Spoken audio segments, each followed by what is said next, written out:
최고라는 말 참 듣기 좋죠. 그런데 타고난 것으로는 안 되나 봐요. 명품 브랜드도 자연만으로는 안 되는 거죠.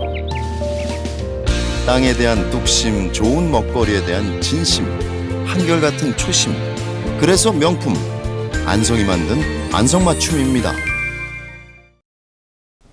안녕하십니까. 국민행복시대 독자중심 언론 YBC 뉴스입니다. 경기도의회는 지난 24일 임시회를 열어 새 예산안을 처리했습니다. 총 18조 2천억 원 규모로 남경필 경기도지사의 공약사업 예산이 대거 확보됐습니다. 한아름 기자입니다. 지난 24일 막판 예산 결산 특별위원회를 열어 마라톤 협상 끝에 경기도의회가 18조 2천억 원 규모로 내년도 본예산안이 의결됨에 따라 경기연정이 만들어낸 효과라고 분석되고 있습니다.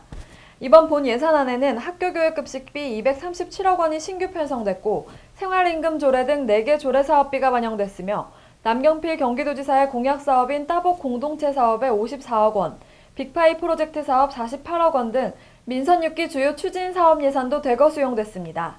한편 광교 신청사 이전 사업비 예산은 특별회계에서 마련되는 것으로 결정됐습니다. YBC 뉴스 한아름입니다.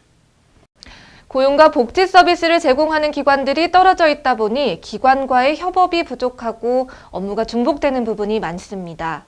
이용자들 입장에서도 어느 기관이 어떤 서비스를 제공하는지 잘 알지 못하고 각 기관을 일일이 방문해야 하는 불편함이 있었는데요. 이런 문제를 해결하기 위한 고용복지 플러스 센터가 남양주에 이어 동두천에도 문을 열었습니다. 보도에 이인수 기자입니다. 지난 1월 남양주에 문을 연 전국 최초의 고용복지센터는 한 번의 상담을 통해 일자리, 복지, 서민금융 등 복합적인 서비스를 제공받을 수 있습니다. 중앙과 지방부처 간 칸막이를 허물고 협업을 통해 개인 맞춤형 서비스를 제공하며 지난해 약 1000건의 이용 실적을 거뒀고 지난달엔 정부 3.0의 가장 모범적인 사례로 꼽혔습니다. 도내 두 번째로 문을 연 동두천 고용복지센터는 동두천뿐만 아니라 연천, 포천, 강원도 철원 지역 주민들도 서비스를 받을 수 있습니다. 경기도는 고용복지 플러스 센터가 일자리 창출과 지역경제 활성화에 큰 도움이 될 것으로 기대하고 있습니다. YBC 뉴스 이인수입니다. 다문화 가정이 급속하게 증가하면서 이들의 사회적, 경제적 고민을 해결해주기 위한 다양한 프로그램이 개발 중입니다.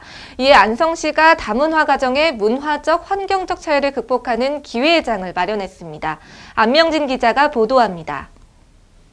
지난 10일 안성시는 다문화 가정을 위한 간담회 및 행복앨범 전달식을 가졌습니다. 다문화 가족의 한국에서 행복한 모습을 촬영한 행복앨범 전달식으로 한국 생활의 추억을 만들었습니다. 안성시는 앞으로 다양한 다문화 정책 간담회를 통해 다문화 여성과 가족이 우리 사회에 안정적으로 정착하는 데 도움이 될 수 있도록 노력할 것을 약속했습니다. YBC 뉴스 안명진입니다.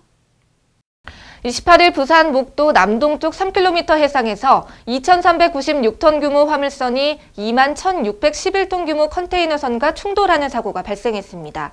다행히 인명피해는 없었습니다. 보도에 장세현 기자입니다. 이 사고로 컨테이너선 좌연 선미 부분에 가로 4m, 세로 2m 정도의 구멍이나 다량의 기름이 해상에 유출됐고 구멍은 사고 후 40여 분이 지나서야 메워졌습니다.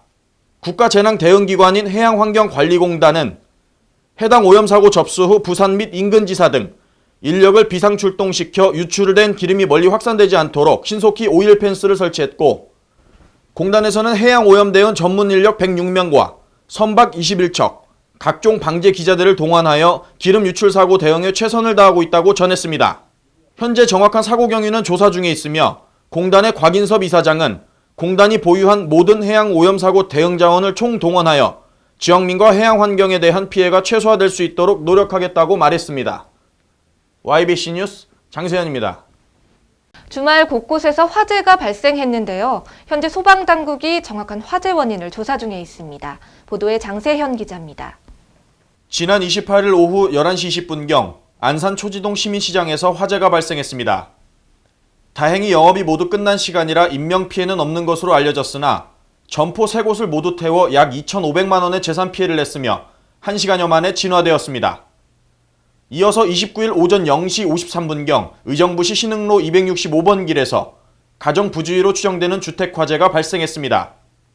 최초 신고자 김 씨가 즉시 119에 신고를 하였으며 점유자 박 씨는 22시경 수면제를 복용 후 잠을 잤다는 진술을 토대로 현장 조사를 실시한 바 이불 및 집기류 등이 소실된 화재로 즉시 진화했습니다. YBC 뉴스 장세현입니다.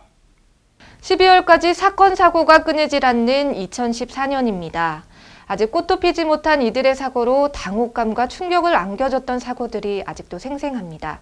한 해의 마무리 잊어야 할 것들도 있고 잊지 말아야 할 것들도 있습니다. 올해가 가기 전 아직도 슬픔에 잠겨있는 많은 분들에게 위로의 말씀 전해드리며 뉴스 마치겠습니다. 시청해주셔서 고맙습니다. 최고라는 말 참 듣기 좋죠. 그런데 타고난 것으로는 안 되나 봐요. 명품 브랜드도 자연만으로는 안 되는 거죠. 땅에 대한 뚝심, 좋은 먹거리에 대한 진심, 한결같은 초심. 그래서 명품, 안성이 만든 안성맞춤입니다.